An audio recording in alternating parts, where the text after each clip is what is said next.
Welcome to Using Your Teacher Voice. Today, my podcast is a little bit different in a way because I had over the past week or so, kind of the opportunity to really think about some things. Some questions came up that I have in the past thought about, but I see today that they really probably have taken on a little bit more importance. And I think they're questions that we really, as teachers, we really need to start thinking about and addressing and kind of working with now before it becomes an issue.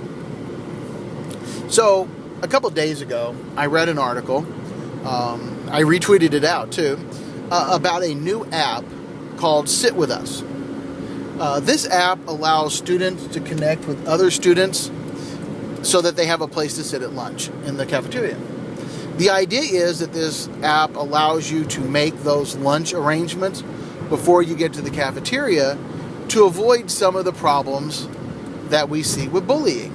And we know bullying is a big problem in schools, or it can be a big problem in schools. And it is a big problem when there is bullying. It's a very big problem in the cafeteria. This is a large open space. It does not generally have as much supervision as a classroom would have. And there's a very large audience, so that anything that happens is seen by a lot of people, so it gives the bully a big stage. The idea of this app is that you have plans. When you get to lunch, you know where you're going to be going. So instead of wandering around or asking, can I sit here, and the bully, excluding you from that table or excluding you from any table, okay, this kind of solves that, kind of fixes it in advance before it becomes a problem. My first reaction was that's great. That's a great idea.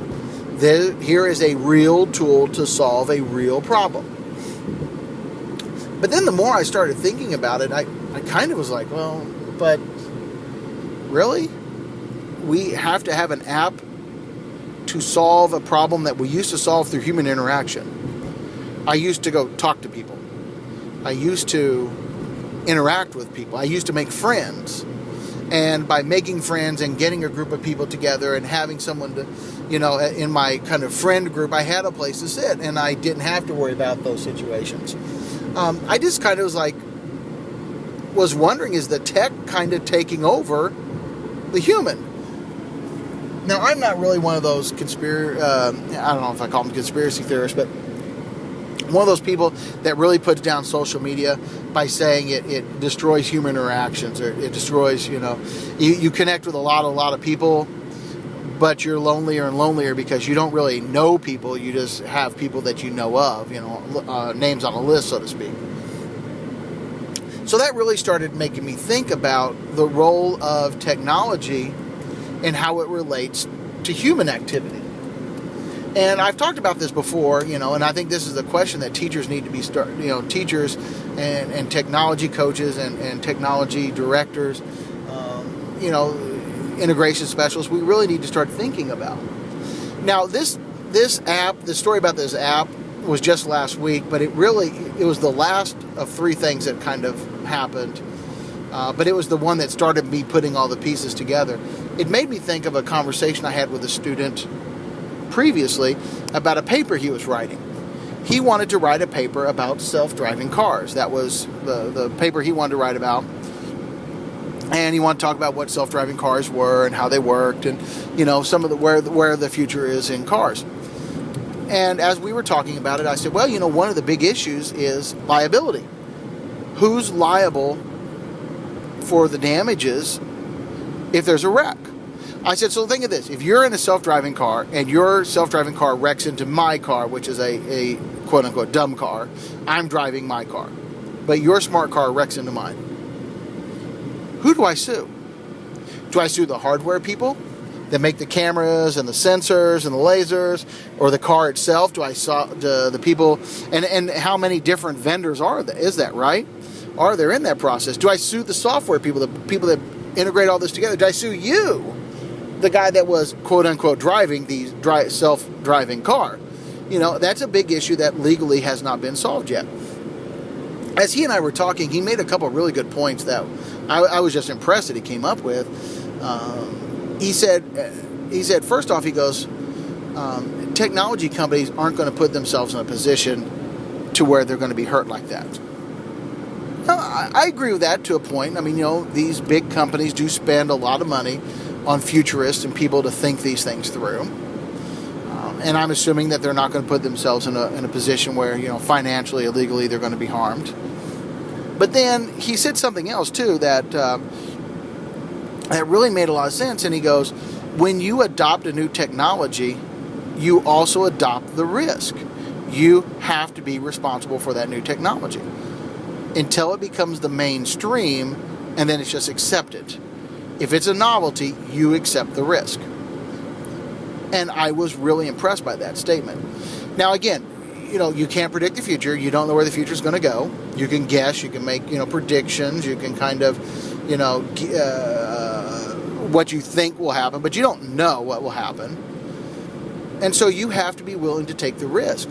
When you get a new device, you use a new device, you've integrated a new technology, you have to assume the risk. You are responsible for what happens. And if it doesn't work, or if it goes in a different direction, you own it. It's not the technology's fault necessarily.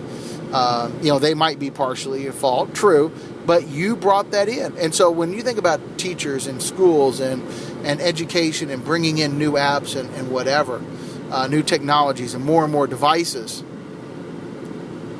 really the school has to say, okay, we brought this in here, we are responsible.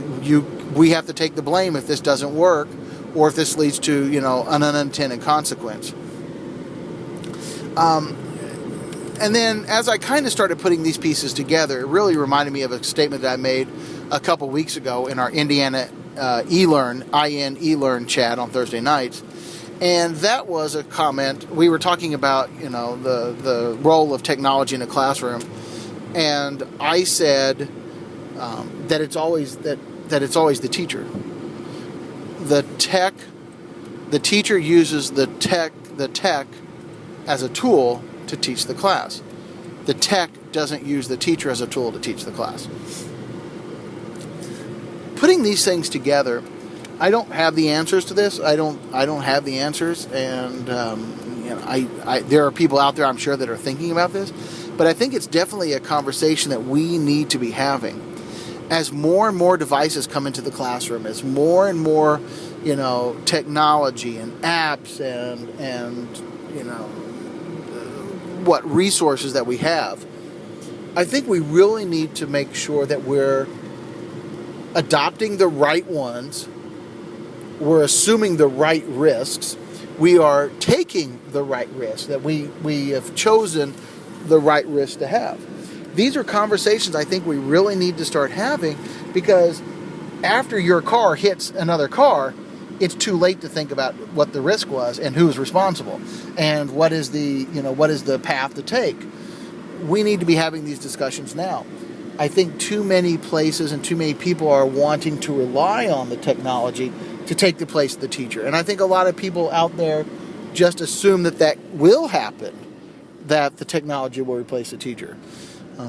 If we want to be relevant, if teachers want to be relevant, we have to think these things through. We have to put a plan in place, and we have to discuss this so that we know where we are going with this, and that that we lead the technology doesn't lead us.